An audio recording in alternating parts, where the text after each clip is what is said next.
Students, today we start with a new unit, that is the fourth unit, plant physiology.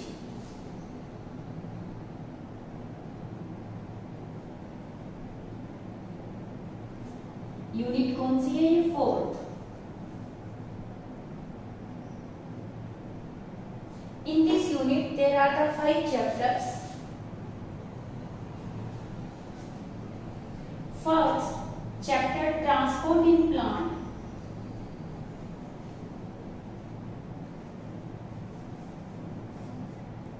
Second, mineral nutrition.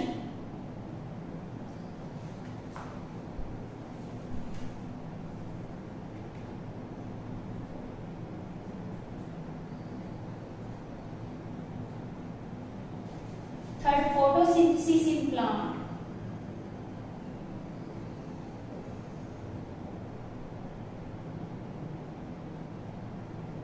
Fourth unit is the respiration in plant. Fourth chapter of fourth unit, respiration in plants. Fifth chapter is plant growth and development.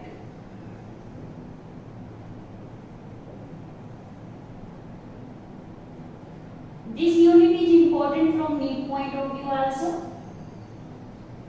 Three chapter has more weightage as compared to the others two chapter.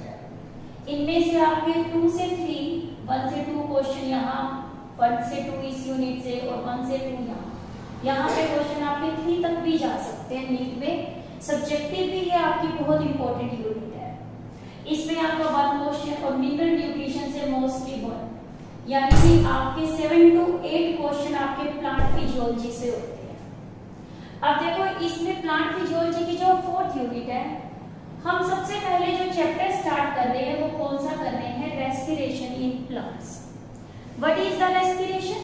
Simply what is the respiration? You have study in the lower classes. It is the oxidation of food. Oxidation of food to release energy.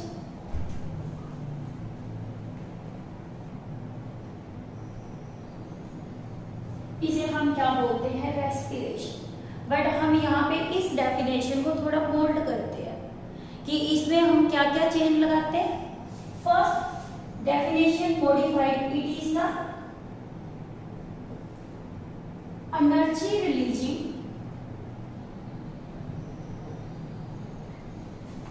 enzymatically controlled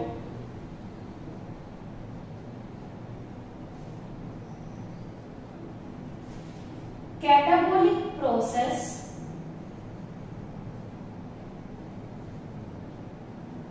it is the energy releasing enzymatic control catabolic process which involves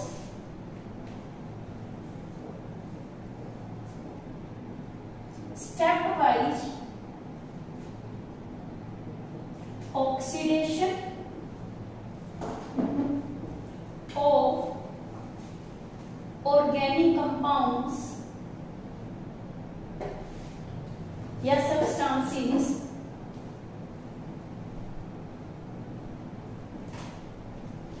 inside the living cell. Inside the living cells. देखो आपको ये definition कितनी mould हो गई. क्या? First ये energy releasing है.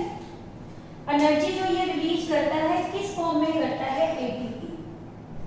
Second, ये कैसा प्रोसेस है? एंजाइमेटिकली कंट्रोल, यानी रेस्पिरेशन को जो कंट्रोल कर रहे हैं वो कौन कर रहे हैं? एंजाइम्स. थर्ड, कैसा है? कैटाबॉलिक. आपको पता है बॉडी में मेटाबॉलिज्म होता है, 2 तरह की रिएक्शन है. एक बिल्डअप जिससे नए सब्सटेंस बनते हैं जैसे फोटोसिंथेसिस, और एक ब्रेकडाउन. और कैटाबॉलिक प्रोसेस कैसा होता है? Breakdown process. और ये प्रोसेस कैसा है आपका? रेस्पिरेशन स्टेप वाइज, यानी कि एक सिंगल स्टेप में एनर्जी हमारी बॉडी में कभी भी रिलीज नहीं होती. कैसे रिलीज होती है? स्टेप वाइज मेथड से. और ये हमारी क्या है? इसमें क्या होता है? ऑक्सीडेशन ऑफ क्या होता है? Organic substances. और हमेशा रेस्पिरेशन किसमें होती है? लिविंग सेल्स में। और जो रेस्पिरेशन लिविंग सेल्स में होती है, सेल में होती है, उस रेस्पिरेशन को हम क्या बोलते हैं? Cellular respiration.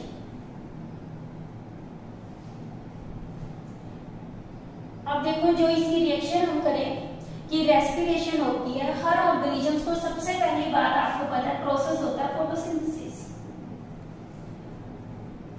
फोटोसिंथेसिस से जो फॉर्मेशन होती है किसकी होती है? फूड की। फोटोसिंथेसिस कौन करते हैं? ग्रीन प्लांट्स और साइनोबैक्टीरिया। और ये फूड बनाते हैं। फूड के अंदर जो कंपोनेंट्स होते हैं, फूड कैसा फूड है? मैक्रोमोलिक्यूल्स। और इन्हें हम क्या बोलते हैं? Organic substances. मैक्रोमोलिक्यूल्स हैं तो ये कौन कौन से हैं आपके इसके अंदर? Carbohydrate, fats, proteins and organic acids. ये सारे किसने बनाए? फोटोसिंथेसिस प्रोसेस से ग्रीन प्लांट्स में और आपके साइनोबैक्टीरिया में, जिसे फूड बन गया। फूड को फिर क्या हुआ? ईट अप कर लिया एनिमल्स ने। फूड है उसको ईट अप कर लेते हैं कौन? एनिमल्स।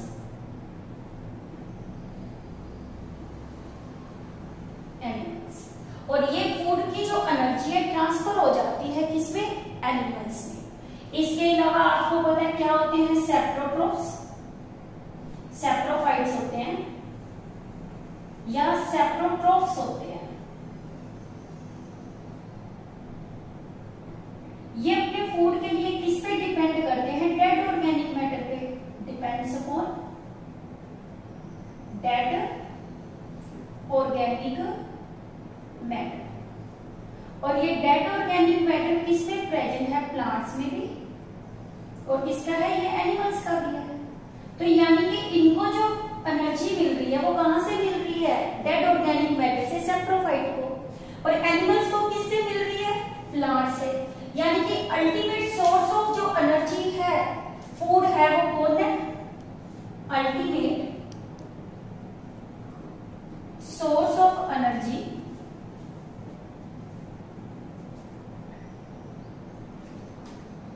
कौन है? प्लांट्स। ठीक है, जो क्या करते हैं? फूड बनाते हैं। अब ये जो फूड जो प्रेजेंट है ये ब्रेक डाउन हो जाता है। ब्रेक डाउन होने के बाद क्या रिलीज करता है? एनर्जी करता है। अब देखो इसकी इक्वेशन हम कंसीडर करें, food plus oxygen give rise to carbon dioxide, water and energy. This is the reaction for the respiration. और ये एनर्जी यहाँ पे जो रिलीज होती है किस फॉर्म में होती है? एटीपी की फॉर्म में। अब देखो फूड क्या है? मैक्रोमोलिक्यूल्स है। और जो फूड के अंदर क्या है? सबस्ट्रेट या सब्सटेंस जो ऑक्सीडाइज होता है उसे हम क्या बोलते हैं? Respiratory substrate. यानी कि सबसे पहले हम इक्वेशन कंसीडर करें कि हम लोअर क्लासेस से पढ़ते आ रहे हैं। C6H12O6 प्लस में 6O2 give rise to 6CO2 plus में वाटर 6 प्लस में एनर्जी 36 या 38 ATP। This is the equation for respiration. यानी कि यहाँ पे ऑक्सीजन फूड के साथ क्या हो रही है? रिएक्ट कर रही है। ये ऑक्सीडेशन ऑफ क्या है? फूड है। यानी ये सेल्यूलर रेस्पिरेशन की एक टाइप है।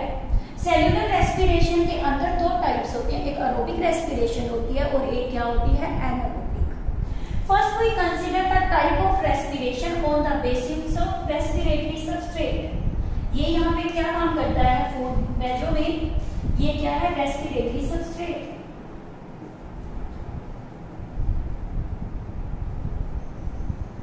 ठीक है, रेस्पिरेटरी सबस्ट्रेट क्या होते हैं? The compound that are oxidized during respiration.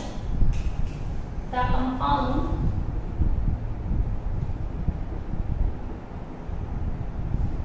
that are oxidized during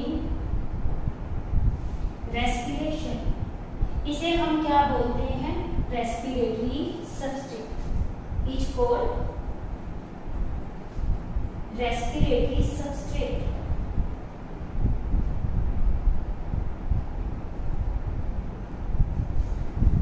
अब मेन रेस्पिरेटरी सबस्ट्रेट कौन है?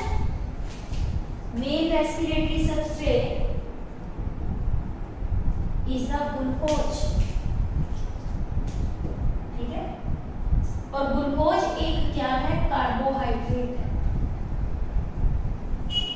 यानी कि जो हमारा फूड इमीडिएटली ब्रेकडाउन होता है वो कौन से प्रोसेस से होता है? आपका रेस्पिरेशन से। वो कौन है? ग्लूकोज है।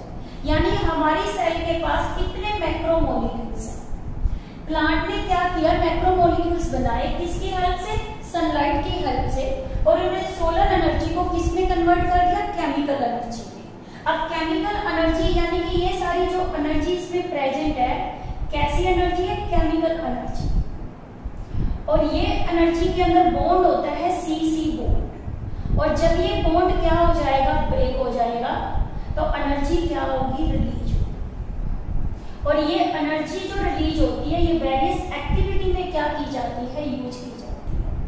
अब देखो, सबसे पहले बॉडी के अंदर जो रेस्पिरेटरी सबस्ट्रेट यूज होते हैं वो कार्बोहाइड्रेट और फैट होते हैं। और प्रोटीन और ऑर्गेनिक एसिड, और ये कब होते हैं? बाद में। और मेन रेस्पिरेटरी सबस्ट्रेट कौन सा है? कार्बोहाइड्रेट। और ये वाले प्रोटीन, फैट और ऑर्गेनिक एसिड ये भी प्लांट्स यूज करते हैं। ये भी यूज करते हैं एज ए प्लांट्स और एनिमल्स अंडर सम कंडीशन। और मेन प्लांट क्या यूज करता है? Carbohydrate as a respiratory substrate क्या करता है? यूज। यानी मेन रेस्पिरेटरी सबस्ट्रेट कौन है? ग्लूकोज। अब देखो, कौन सा रेस्पिरेटरी सबस्ट्रेट है, और इसी के बेस पे रेस्पिरेशन कितने टाइप्स की होती है? 2 टाइप्स की होती है।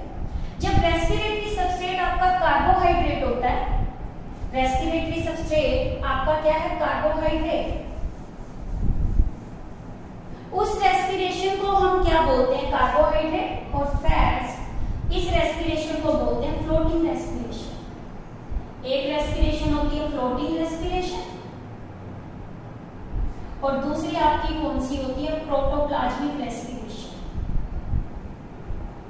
ठीक है, और ये किसके बेस पे है? Type of respiration depending upon respiratory substrate. Depending upon respiratory substrate. कितनी टाइप्स की रेस्पिरेशन होती है? 2 टाइप्स की। 2 टाइप की रेस्पिरेशन कौन कौन सी है? जब रेस्पिरेटरी सबस्ट्रेट आपका क्या है? Respiratory substrate is carbohydrate and fat. तब रेस्पिरेशन कौन सी है? फ्लोटिंग। और जब रेस्पिरेटरी सबस्ट्रेट क्या होता है आपका? इज फ्लोटिंग, पी से पी, तो इस रेस्पिरेशन को हम कौन सी रेस्पिरेशन बोलते हैं? Protoplasmic respiration. अब ये वाली मोस्ट कॉमन टाइप रेस्पिरेशन है, मोस्ट कॉमन रेस्पिरेशन। और ये कौन सी होती है? Rare type of respiration. Rare type of respiration का क्या मीनिंग है इसके अंदर? ये रेस्पिरेशन होती है तो बहुत कम होती है, रेयर टाइप ऑफ रेस्पिरेशन।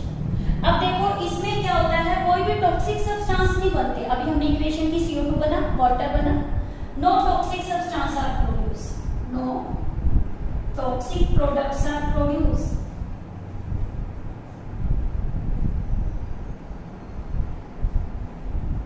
इसमें क्या होते हैं? Toxic products are formed.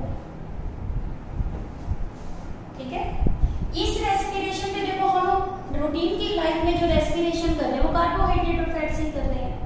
और यानी कि इस पे एनिमल्स क्या करता है?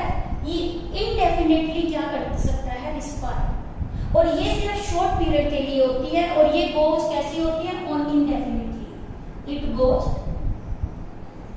On indefinitely life। indefinitely the life of a cell. It occurs for short period. For short period, that is starvation, यानी कि जब खाने के लिए कुछ नहीं है बॉडी के सेल के पास, when carbohydrate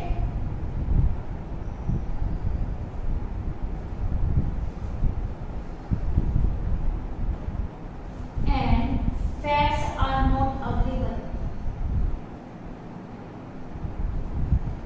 और तब ये वाली रेस्पिरेशन होती है। ये सेल को क्या रखती है? हेल्दी रखती है, और ये सेल्स को क्या कर देती है? अल्टीमेटली किल कर देती है। It keeps the cell healthy,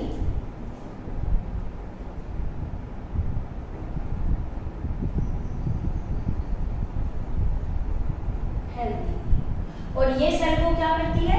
it kills the cell.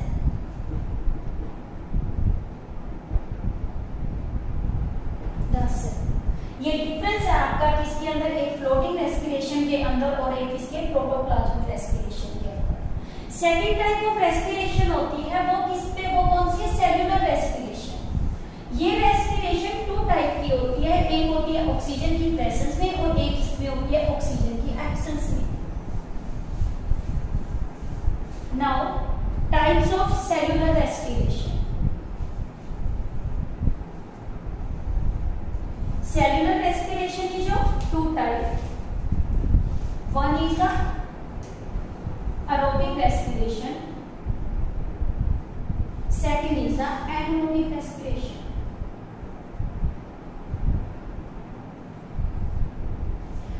Aerobic respiration कब होती है? It occurs in the presence of oxygen.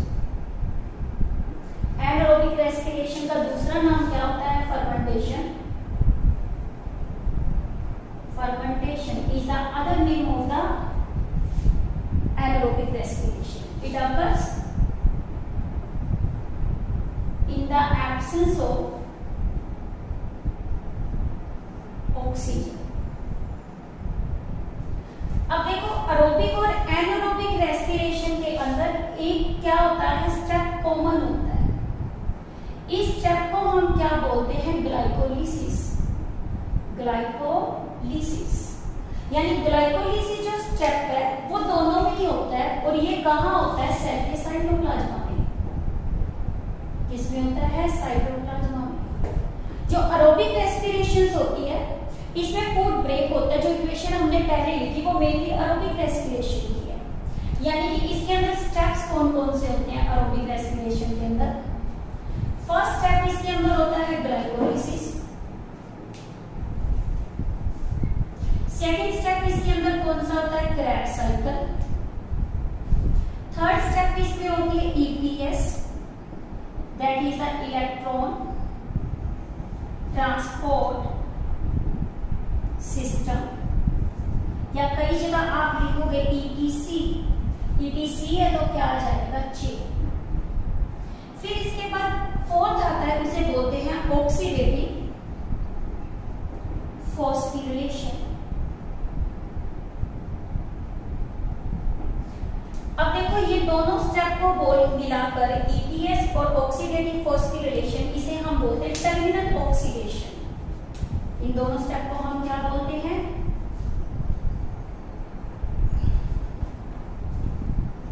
Terminal oxidation. ये दोनों स्टेप इसके। अब देखो इसमें हम जो रेस्पिरेशन की इक्वेशन लिखते हैं, ग्लाइकोलिसिस सेल के किस पार्ट में होती है? साइटोप्लाज्मा में। कहाँ होती है? साइटोप्लाज्मा में।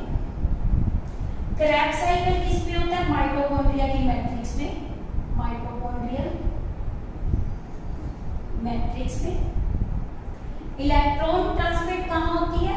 ये वाला स्टेप इनर माइटोकॉन्ड्रियल मेम्ब्रेन। और ये ऑक्सीडेटिव फॉस्फोरिलेशन कहाँ होती है? ऑक्सीसोम। और जिसे हम क्या बोलते हैं F0 F1 पार्टिकल, F0 और हम इसे क्या बोलते हैं F1 पार्टिकल। अब देखो इसमें क्या क्या फायदा है। जो ग्लाइकोलिसिस स्टेप होता है इसमें तो पायरुविक एसिड बनता है। क्या बनता है? Pyruvic acid. क्रैब साइकिल के अंदर CO2 बनती है, इलेक्ट्रॉन ट्रांसपोर्ट चेन में वाटर बनता है और ऑक्सीडेटिव फॉस्फोरिलेशन से ATP बनता है। अब आपको पता चल गया ये सारे प्रोडक्ट कहां से आ रहे हैं? एरोबिक रेस्पिरेशन में। But in case of anaerobic respiration step जो इन्वॉल्व होता है, स्टेप रिएक्शन किसमें हो रही है? यहाँ पे ये एरोबिक रेस्पिरेशन यानी कि साइटोप्लाज्मा प्लस माइटोकॉन्ड्रिया। और ये वाली रेस्पिरेशन किसमें होती है? साइटोप्लाज्मा में।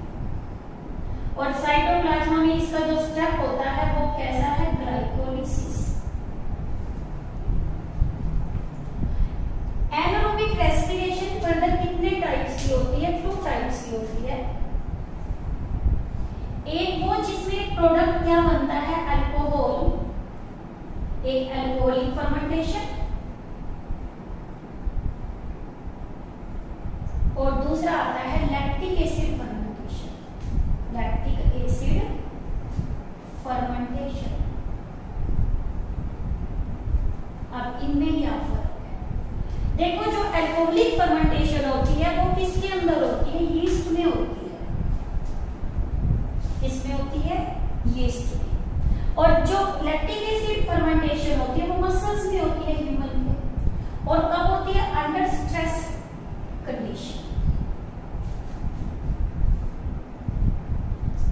एक्सरसाइज कर लो।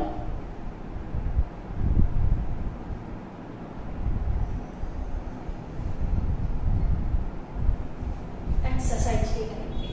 अब देखो जो ग्लाइकोलिसिस स्टेप है इसमें क्या होता है? एक ग्लूकोज कन्वर्ट होता है पायरुविक एसिड में। और जो ग्लाइकोलिसिस है इसमें ग्लूकोज के पास 6 कार्बन होते हैं, पायरुविक एसिड के पास 3 कार्बन होते हैं। तो यानी कि यहाँ इसके कितने मॉलिक्यूल्स बनते हैं? 2। ये स्टेप तो कॉमन है दोनों में। यानी कि जब अल्कोहलिक फर्मेंटेशन होता है तो इस केस के अंदर पायरुविक एसिड कन्वर्ट हो जाता है किसमें? इथेनॉल में। ये कितने कार्बन कंपाउंड है? 3 कार्बन कंपाउंड। ये कितने कार्बन कंपाउंड है? 2। तो एक मॉलिक्यूल्स इसमें क्या बन जाता है? CO2 का। बट लैक्टिक एसिड के अंदर पायरुविक एसिड कन्वर्ट होता है लैक्टिक एसिड में। तो इस केस के अंदर ये भी 3 कार्बन कंपाउंड है और ये भी 3 कार्बन कंपाउंड है। तो यहाँ क्या है? कोई भी CO2 की फॉर्मेशन नहीं होगी। तो इससे आपको पता चलता है कि जब अल्कोहल बन रहा है तो CO2 बन रही है और लैक्टिक एसिड बन रहा है तो CO2 नहीं बन रही, क्योंकि दोनों ही क्या है? 3 कार्बन कंपाउंड है। और ये किसमें होती है? यीस्ट। यीस्ट एक यूनिसेलुलर क्या होती है? फंगस।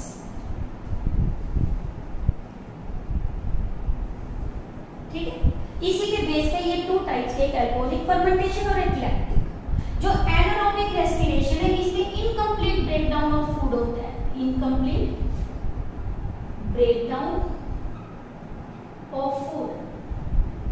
और ये क्या रिलीज करता है? 2 ATP मॉलिक्यूल रिलीज करता है। 2 ATP मॉलिक्यूल्स फॉर्म्ड। और CO2 बन भी सकती है और CO2 नहीं। बट एरोबिक रेस्पिरेशन में क्या होता है? Complete breakdown of food. So release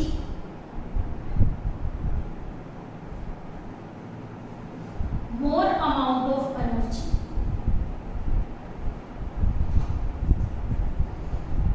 और ये एनर्जी कितनी रिलीज करता है? 36 या 38 ATP इसमें क्या होते हैं? ये हमारा एक बेसिक डिफरेंस है किसके बीच में? एरोबिक और एनारोबिक में। क्या बताया? कॉमन स्टेप तो ग्लाइकोलिसिस बताया दोनों में। पायरुविक एसिड को ऑक्सीजन मिलती तो इसमें पायरुविक एसिड ब्रेक हो जाता है। ग्लाइकोलिसिस क्योंकि दोनों के अंदर ही कॉमन स्टेप है। एनारोबिक और एरोबिक में। बट एरोबिक रेस्पिरेशन के लिए दूसरी सेल ऑर्गेनेली कौन सी चाहिए होती है? माइटोकॉन्ड्रिया। 3 स्टेप इसके माइटोकॉन्ड्रिया में होते हैं, Krebs cycle, electron transport chain और ऑक्सीडेटिव फॉस्फोरिलेशन। यानी इनमें स्टेप वाइज प्रोसेस में हर स्टेप एक अलग अलग रिएक्शन उसमें हो रहा है ऑर्गेनेली के पार्ट में। तो जिसकी वजह से एनर्जी जो रिलीज हो रही है वो स्टेप में हो रही है, ताकि आप बॉडी का टेम्परेचर सेल का राइज ना करे। इसीलिए ये प्रोसेस कैसा है? Step wise. इसमें ब्रेकडाउन हो रहा है ऑर्गेनिक सब्सटेंसेस का, और वो कहाँ रही है? लिविंग सेल में। और लार्ज अमाउंट में ये एनर्जी को क्या करता है? रिलीज। और एनारोबिक रेस्पिरेशन बताई दिया, फर्मेंटेशन। इसमें प्रोडक्ट दो बनते हैं, या अल्कोहल या लैक्टिक एसिड। हमारे मसल्स के अंदर होती है, तो वो कौन सी है? स्ट्रेनस एक्सरसाइज के टाइम जब हम बहुत ज्यादा एक्सरसाइज करने, रनिंग कर रहे हैं, तो ये किसमें होती है? अल्कोहलिक यीस्ट में। तो इससे क्या बनता है? इथेनॉल। और CO2 बन भी सकती है? नहीं। इसमें always CO2 is formed, always CO2 is form. कोई पूछे CO2 कौन से स्टेप से बनता है? क्रेब्स साइकिल से। ATP किससे बनता है? ऑक्सीडेटिव फॉस्फोरिलेशन से। वाटर की फॉर्मेशन किससे होती है? इलेक्ट्रॉन ट्रांसपोर्ट चेन से। This flow is very very important from need point of view also. This is regarding about the introduction of the chapter respiration. Respiration two type depending upon respiratory substrate, and it is also cellular respiration is of two type depending upon oxygen.